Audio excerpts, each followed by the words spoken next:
सभी लोग गलतियां करते हैं। जब नया कारोबार शुरू करते हैं तो सभी लोग गलतियां करते हैं। मैंने जब शुरू किया तो मैंने भी बहुत सारी गलतियां की। अक्लमंद इंसान वो होता है जो दूसरों की गलतियों से सीख ले, और बेवकूफ़ वो होता है जो अपनी गलतियों से भी ना सीख सके। तो अपनी तो हमेशा यही ख्वाहिश रही है कि जो हमसे गलतियां हुई हैं वो सभी लोगों दोस्तों के सामने रख दें, ताकि उससे कोई कुछ ना कुछ सीख सके। सीखना बहुत ज़रूरी है। जब मैंने कारोबार शुरू किया तो मुल्तान में मैन्युफैक्चरिंग करता था, और सेल करने के लिए मैं चला जाता था विहाड़ी, मेलसी, टिब्बा सुल्तानपुर, खानेवाल, कबीरवाला, कच्चा खूह, मियाँ चन्नू, चीचा वतनी। मैंने अपना होम ग्राउंड छोड़ दिया। इसके मुझे ना बड़े नुकसानात हुए। नुकसान क्या हुआ? सबसे पहले तो आने जाने पे एक्सपेंसेस बढ़ गए, अखराजात बहुत ज़्यादा होने लगे। फिर जब ऑर्डर मिलता था तो सप्लाई पहुंचाने में बड़ी दिक्कत होती थी। ये बाद में एहसास भी हुआ और बड़ी शिद्दत के साथ हुआ। फिर जब रिकवरी के लिए जाते थे उसके लिए अलग से एक्सपेंसेस करने पड़ते थे। तो कुछ अरसे के बाद ये रियलाइजेशन हुई कि यार ये गलत कर रहा हूँ मैं, ये ठीक नहीं है। एहसास कब हुआ? जब डीलर्स को सप्लाई मिलने में तंगी शुरू हो गई। आज का वादा किया, आज सवारी नहीं मिली, गाड़ी नहीं मिली, कल भेजेंगे, परसों भेजेंगे, ऑर्डर छोटा है, किराया बढ़ रहा है, थोड़ा वेट कर लें, 2 बंदों का ऑर्डर इकट्ठा हो जाएगा फिर भेज देंगे। तो ये प्रॉब्लम्स सर उठाने लगे। आज जब मैं 8-10 साल के बाद बैठा हूँ और ये सोचता हूँ कि उस वक़्त मुझे क्या करना चाहिए था, तो मुझे करना चाहिए था, एक दायरा लगाना चाहिए था। जहाँ पे मैं बैठा हूँ, मिसाल के तौर पे अभी जहाँ हम बैठे हैं 79 खानेवाल में, तो मुझे यहाँ अपने इर्द गिर्द एक दायरा लगाना चाहिए था। वो दायरा 5 किलोमीटर का हो सकता था, वो 10 किलोमीटर का हो सकता था। यानी यहाँ से 10 किलोमीटर रेडियस का मैं अपने इर्द गिर्द अगर दायरा लगा लूँ तो ये इतनी जगह बनती है जो उस वक़्त मेरे लिए काफ़ी थी। इस गांव में आपको पता है या नहीं, 71 दुकानें हैं। जो प्रोडक्ट उस वक़्त मैं बेचा करता था इस 10 किलोमीटर रेडियस के अंदर, उस वक़्त 3490 दुकानें थी। ये सरकारी डाटा बताता है। 3490 दुकानों के ऊपर अगर हम अपना मटेरियल सेल करें तो क्या एक छोटा कारोबारी 3500 दुकान पे मटेरियल दे सकता है? नहीं दे सकता। यहाँ से मशरिक़ 10 किलोमीटर, यहाँ से मगरिब 10 किलोमीटर, शुमाल 10 किलोमीटर, जनूब 10 किलोमीटर, ये बना 40 किलोमीटर। फिर शुमाल मशरिक़, शुमाल मगरिब, जनूब मशरिक़, जनूब मगरिब, ये 10 किलोमीटर नहीं, ये 80 किलोमीटर है। मैं मुल्तान से विहाड़ी 100 किलोमीटर अपनी प्रोडक्ट बेचने के लिए जाता था। मैं गलत करता था। मुझे उस वक़्त एक दायरा लगाना चाहिए था अपने इर्द गिर्द, वहाँ जहाँ से मैं सेल करने के लिए निकलता था, और शुरुआत में मुझे उस दायरे में घूमना चाहिए था। जब मुझे लगता कि इस इलाके में इस 10 किलोमीटर रेडियस यानी 80 किलोमीटर में मेरी प्रोडक्ट की खपत ठीक तरह से हो गई है, तब मुझे उस दायरे को बड़ा करना चाहिए था। 10 किलोमीटर की बजाय 20 किलोमीटर करना चाहिए था। 20 किलोमीटर का मतलब समझते हैं? 20 मशरिक़, 20 मगरिब, 20 शुमाल, 20 जनूब, 80 जमा 80, 160 किलोमीटर। पूरा मुल्क हमारा है, पूरी दुनिया हमारी है। हम इस दायरे को बढ़ाते जाएं, अपनी जेब के हिसाब से, अपनी खपत के हिसाब से, अपनी मेहनत के हिसाब से, अपनी मार्केट स्ट्रेटजी के हिसाब से। जब बंदा तैराकी सीखता है ना, तैरना सीखता है, जब मैं भी सीखता था तो ये छोटी नहर नहीं जो अपनी बड़ी नहर से निकली, तो उसमें सीखते थे। जब उसमें मुझे लगा कि मैं तैर सकता हूँ तो फिर बड़ी नहर की तरफ जाऊँगा ना। तैरना आता नहीं और छलांग लगा दूँ बड़ी नहर में या दरिया में या समंदर में, तो क्या बनेगा? डूब जाएंगे ना। तो 2011 में शुरू किया, 2014 में डूब गया। नुकसान हुआ ना, कोई थोड़ा बहुत नुकसान नहीं, आप सभी जानते हैं कितना नुकसान हुआ। गाड़ियाँ बिक गई, फैक्ट्री बिक गई, मुलाजिम छुट्टी, घर बिकने की नौबत आ गई, सिगरेट पे सिगरेट दे सिगरेट, परेशानियाँ बनी ना। उन परेशानियों ने सिखाया कि ऐसे नहीं करते, ऐसे करते। जब भी कारोबार स्टार्ट करो, अपने इर्द गिर्द जो आपकी मार्केट है, टारगेटेड मार्केट है, वहाँ से सेल शुरू करें। एक्सपेंसेस ही नहीं है। जब आसफ़ ने वाशिंग पाउडर की फैक्ट्री शुरू की, ये वाली जहाँ हम बैठे हैं, तो मैंने उसे समझाया कि पहले गांव में करो। जब इस गांव में आपका प्रोडक्ट बिकने लग गया, सारी शॉप्स पे आ गया, अब आपको लगता है और शॉप चाहिए, तो फिर पीरोवाल चले जाओ। अगर स्टार्ट ही पीरोवाल से करोगे, इसको छोड़ दोगे, तो अखराजात बढ़ा लिए ना। यहाँ कोई भी फ़ोन करे प्रोडक्ट चाहिए, तो आप पैदल भी दे सकते हैं ना जाके। अगर आपको लगता है, दुकानदार को लगता है कि मुझे फ़ौरन प्रोडक्ट चाहिए, तो दुकानदार ख़ुद भी आके यहाँ से ले जा सकता है ना। पीरोवाल भेजने के लिए कैरी डब्बा चाहिए, पिकअप चाहिए, या रिक्शा चाहिए, या बाइक चाहिए, यहाँ पे नहीं चाहिए। जितने एक्सपेंसेस आप कम कर सकते हैं ना, अपने अखराजात कम कर सकते हैं, उतना करें। ये कारोबार में कामयाबी की ज़मानत होती है। कभी भी अखराजात मत बढ़ने दें, लिमिट में रखें, इसको कंट्रोल में रखें। मैं आपको एक चीज़ बता दूं, जब हम अपने इलाके को, अपने इलाके की मार्केट को, दुकानदार को, कस्टमर को छोड़ के दूसरे इलाकों में जाते हैं तो एक्चुअली ये एक नफ्सियाती प्रॉब्लम है। ये सिर्फ मेरे साथ नहीं, ये आपके साथ भी होगा। जब आप फील्ड में उतरेंगे, ये आप भी फेस करेंगे। 90% लोग यही करते हैं कि दूर दराज के लोगों के साथ जाके काम करना पसंद है उनको। क्यों पसंद है? उनके सामने वो अपनी प्रोडक्ट का, अपने कंपनी का, अपने इदारे का एक इमेज बिल्ड करने की कोशिश करते हैं कि हम अच्छे हैं। उनको लगता है कि हम अपने लोगों के सामने जब हम ये कहेंगे कि हमारी प्रोडक्ट या हमारी कंपनी अच्छी है, तो ये यकीन नहीं करेंगे या ये हमारा मजाक उड़ाएंगे। वो गलत सोचते हैं, हम गलत सोचते हैं। अगर ऐसा सोचते हैं, हम ये सोचते नहीं हैं, ये लाशऊरी तौर पे अजनबियों के साथ काम करने को तरजीह देते हैं।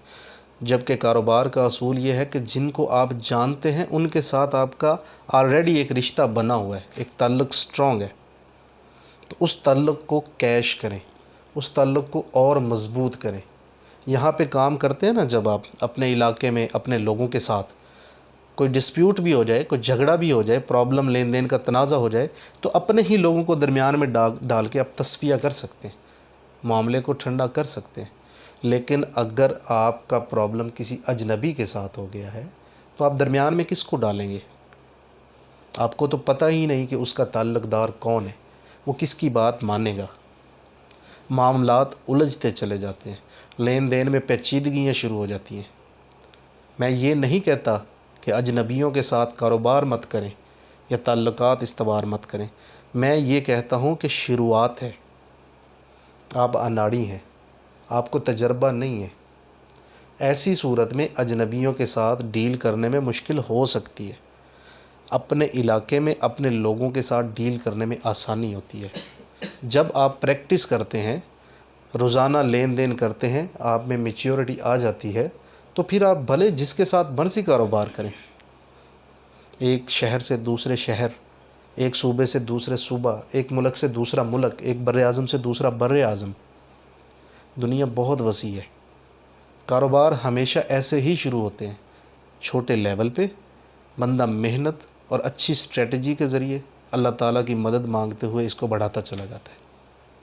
जितने भी आपको कामयाब कारोबार नज़र आएंगे, वो ऐसे ही आहिस्ता आहिस्ता ग्रो किए हैं। मैं ये समझता हूँ, अपने गिर्द दायरा लगाओ, पैसा कमाओ। ये सेफ़ है, ये सिक्योर है, इसमें नुकसान का अंदेशा कम है। एक्सपेंसेस कम है।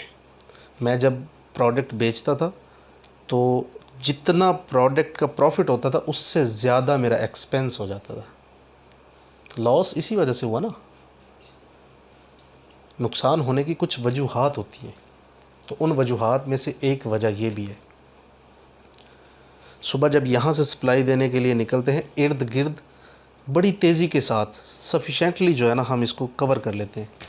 एक ही गाड़ी या एक ही बंदा सभी को सप्लाई दे के शाम को वापस आ जाता है। जबकि आप दूर दूर डीलर्स बना लेंगे, एक बंदा एक दिन में सभी को सप्लाई भी नहीं दे सकेगा, एक ही गाड़ी पे सप्लाई पूरी भी नहीं आ सकेगी आपकी। पैसे लेन देन उसमें बड़ी दिक्कत होगी। सबसे जो बड़ी बात है, आपका टाइम और एनर्जी ज़ाय हो रही है। जो टाइम और एनर्जी आप यहाँ पे स्पेंड करेंगे इसमें और जो वहाँ पे स्पेंड करेंगे उसमें ज़मीन आसमान का फ़र्क है। आप इस 10 किलोमीटर के अंदर अपने आप को, अपनी प्रोडक्ट को, अपनी कंपनी या इदारे को ब्रांड बना सकते हैं। ब्रांड क्या है? मेरी नज़र में जो अच्छा है वो ब्रांड है। जो आपकी नज़र में अच्छा है वो आपके लिए ब्रांड है। जो आपकी नज़र में अच्छा है वो आपके लिए ब्रांड है। जो सूट करता है वही ब्रांड ना। तो आप जो टाइम और पैसा और एनर्जी लगा रहे हैं उधर, वो लगाएं इधर। इस 10 किलोमीटर में अपने आप को या अपनी प्रोडक्ट को ब्रांड बनाएं। उसके बाद इस ब्रांड को थोड़ा सा बड़ा करें और 20 किलोमीटर रेडियस में ले जाएं, बढ़ाते चले जाएं।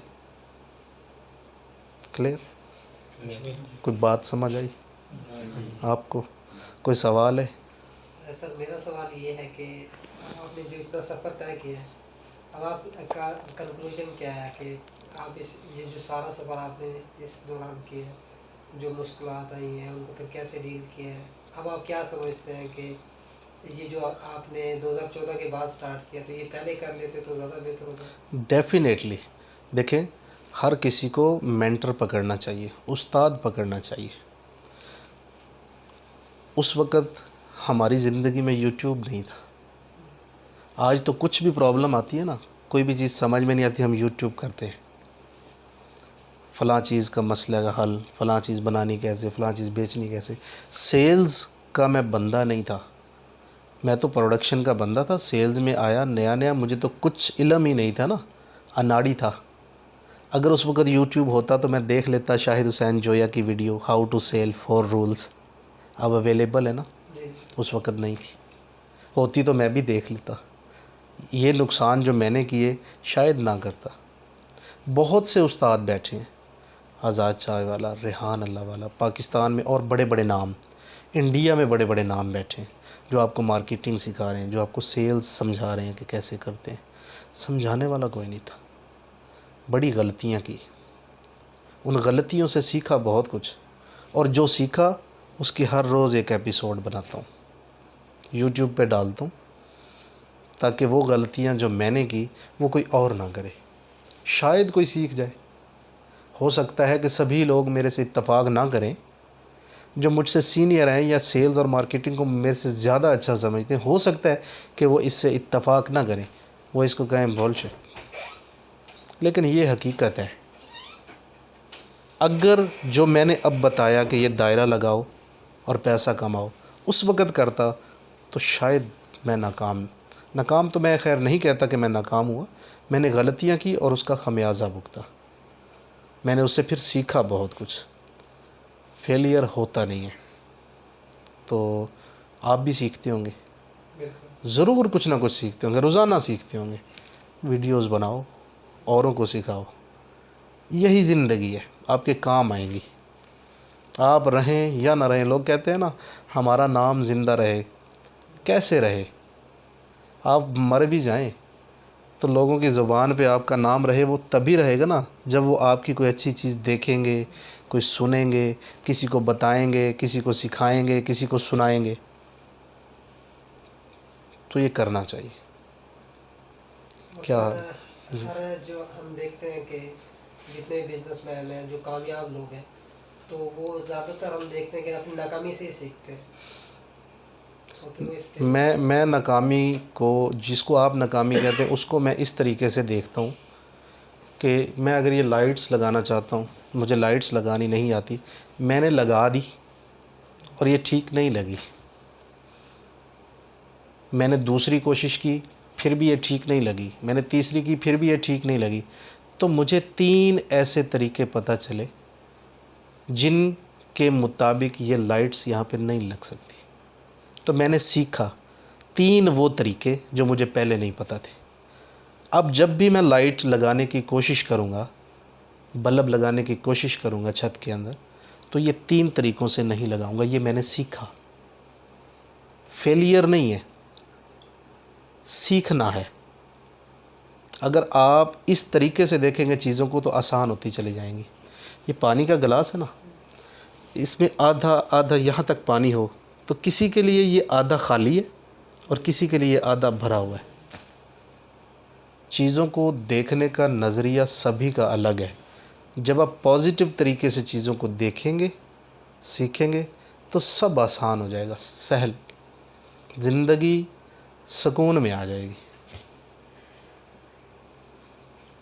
आपका कोई सवाल है? थैंक यू, आज तक के लिए इतना ही। वस्सलाम। दुआ में याद रखिए, आपका दोस्त, आपका भाई शाहिद हुसैन जोया। अल्लाह हाफिज़। पाकिस्तान जिंदाबाद।